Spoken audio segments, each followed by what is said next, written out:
ముందుగా మీరెప్పుడో ఎన్నో ఏళ్ల క్రితం ఇచ్చిన జడ్జిమెంట్లు ఒక్కసారి చదువుతాను సార్. బయట రూ. 10కి అమ్ముతున్న వాటర్ బాటిలు థియేటర్‌లో రూ. 60 అమ్ముతుంటే ఫ్రీ వాటర్‌ని ప్రొవైడ్ చేయాలని మీరు తీర్పిచ్చారు. అదొక జడ్జిమెంట్. రూ. 20కి అమ్ముతున్న కూల్ డ్రింక్‌ను రూ. 120కి అమ్ముతున్నారు. ఇది డ్యూయల్ ఎంఆర్‌పి పనికిరాదు. ఒరిజినల్ ఎంఆర్‌పి రేటుకే కూల్ డ్రింక్స్ అమ్మాలని కూడా మీరు తీర్పిచ్చారు.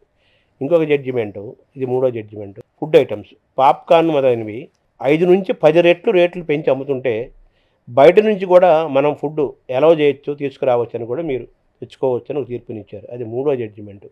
4 టిక్కెట్లు పెంచటం. పెంచిన టిక్కెట్ రేట్స్తోనే ఆ పెరిగిన రేటుతోనే జనం బెంబేలెత్తిపోతుంటే ప్రేక్షకులు మామూలు సగటు మనిషి ఇంకా పెయిడ్ పార్కింగ్ ఉండకూడదని, ఫ్రీ పార్కింగ్ ఉండాలని తీర్పునిచ్చారు. ఈ 4 జడ్జిమెంట్ల అవసరం, దాని మీద చర్చ జరగాల్సిన అవసరం ఈరోజు ఏర్పడింది. మీతో మాట్లాడాల్సిన సందర్భం కూడా వచ్చింది.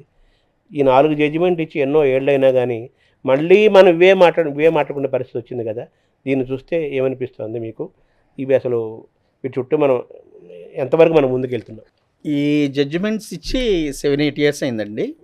ఈ జడ్జిమెంట్స్ ఇచ్చేటప్పుడు అప్పటికది ఒక బ్రేకింగ్ న్యూస్, సెన్సేషనల్ న్యూస్. ఎందుకంటే ఇది కామన్ మ్యాన్కి, సగటు ప్రేక్షకుడికి సంబంధించిన ఇష్యూ కాబట్టి.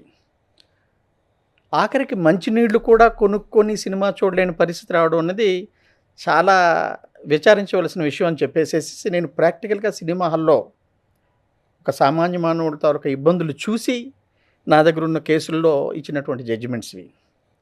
అయితే అవన్నీ అప్పుడే అమలై ఉంటే ఇప్పుడు ఈ సమస్య కొంతైనా సరే తీరేది. ఇప్పుడు కూడా అంతే బర్నింగ్ టాపిక్ అయి ఉండేది కాదు.